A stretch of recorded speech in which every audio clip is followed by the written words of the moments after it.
حضور صلی اللہ علیہ وسلم نے نا فجر کی نماز پڑھائی، فجر کی، اور حضور فجر کی نماز پڑھا کے فرمانے لگے بھئی کسی بندے نے روزہ رکھا ہوا ہے آج؟ حضرت عمر کہتے ہیں رات کو میرا ارادہ تھا رکھوں، پر سویرے پھر میں نے گرا دیا، نہیں رکھا۔ حضور نے دوسری دفعہ پوچھا بھئی کسی نے روزہ رکھا ہے؟ تو حضرت صدیق کے اوپر نے ہاتھ کھڑا کیا، عرض کی یا رسول اللہ میں نے رکھا ہوا ہے۔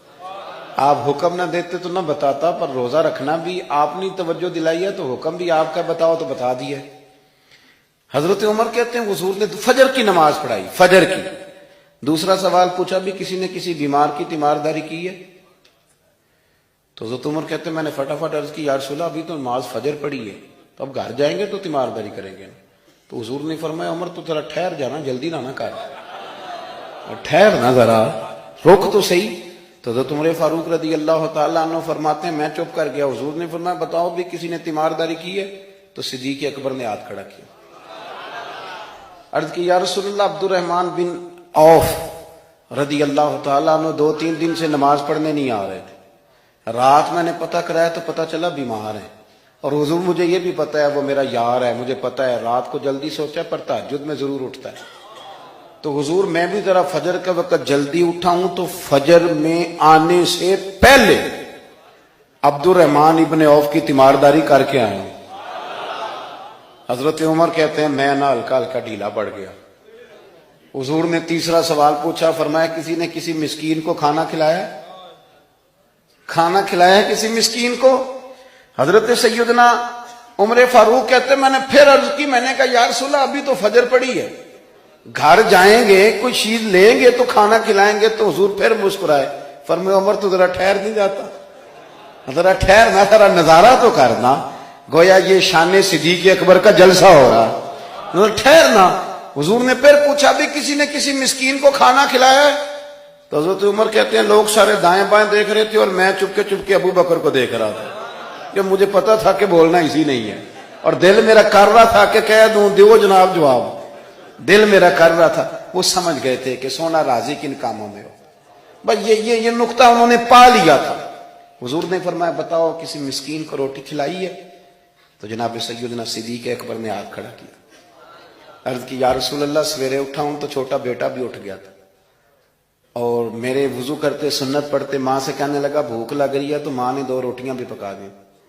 تو حضور ایک اس نے کھائی، دوسری اس کے ہاتھ میں تھی۔ جب ہم نکلے ہیں نا گھر سے تو دروازے پہ ایک فقیر کھڑا تھا، مسکین کھڑا تھا، کہہ رہا تھا رات سے بھوکا ہوں، کوئی دروازہ کھلنے کا انتظار کر رہا تھا، ابو بکر سب سے پہلے تیرا ہی کھلا ہے۔ تو حضور میں نا اس مسکین کو ایک روٹی کھلا کے آیا ہوں۔ حضرت عمر فاروق کہتے ہیں میں نے گردن جھکا لی، اور میرے رسول کریم نے فرمایا اے اللہ میرے ابو بکر پہ رحم فرما، اللہ میرے ابو بکر۔ وہ سمجھ گئے تھے، مزاج شناست سمجھ آ گئی تھی کہ حضور کن باتوں میں، اور نا اپنے اوپر وہ سارا کچھ طاری کر لیا تھا انہوں نے، طاری، ان کی ادائیں بالکل ڈھل گئی تھی نبی پاک کی اداؤں۔ 3 دن وہ غار ثور میں رہے تو ہمارے صوفیاء فرماتے ہیں کہ ان پر تجلیاں بھی پڑی محبوب کی معرفت کی۔ جب مدینے آئے نا نبی کریم کو لے کے، تو کچھ لوگوں نے حضور کی زیارت کی تھی، کچھ نے نہیں کی تھی، تو کچھ آتے تو نبی پاک کی دستبوسی کر کے بیٹھ جاتے، حضرت ابو بکر سے ہاتھ نہ ملاتے، اور کچھ صرف حضرت ابو بکر سے ہاتھ ملاتے اور حضور سے ہاتھ ہی نہ ملاتے۔ میری بات پہ توجہ ہے آپ حضرات کی؟ تو کچھ لوگوں کو نا شبہ ہونے لگا، وہ معاذ اللہ سمجھنے لگے کہ شاید یہی اللہ کے رسول ہے۔ حضرت صدیق اکبر، یہ کیوں شبہ ہوا؟ تو ہمارے محدثین فرماتے ہیں کہ ابو بکر صدیق بولتے بھی اس طرح تھے جو میرے نبی پاک کا طریقہ، بیٹھتے بھی اس طرح تھے جو رسول پاک کا طریقہ۔ کہتے ہیں انہوں نے امامہ باندھا ہوا تھا تو جو امامے کا پیچ حضور کا ڈھیلا رہ گیا تھا ان کا بھی ڈھیلا رہ گیا تھا۔ اس طرح اپنے آپ کو مزاج میں ڈھالا تھا، تو من شدی من تو شدم، میں اس طرح ڈھالا تھا مزاج میں، اس طرح کے کوئی فرق ہی نہیں نظر آتا تھا۔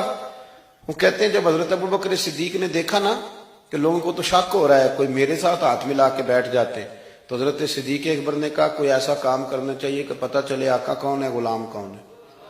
اٹھے، کندھوں پہ چادر تھی، وہ اتار کے نا تو حضور پہ سایہ کر دیا، لوگوں کو پتہ چل گیا کہ سایہ کرنے والا کوئی غلام ہے، اور جس پر سایہ کیا جا رہا ہے وہ آقا ہے۔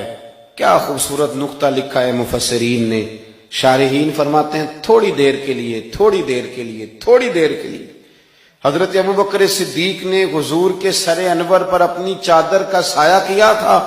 اللہ کے رسول نے احسان کا بدلہ یہ دیا، نیکی کا بدلہ یہ دیا کہ قیامت تک ان کی قبر پر اپنے گنبد کا سایہ فرما دیا، قیامت تک گنبد کا سایہ کر دیا۔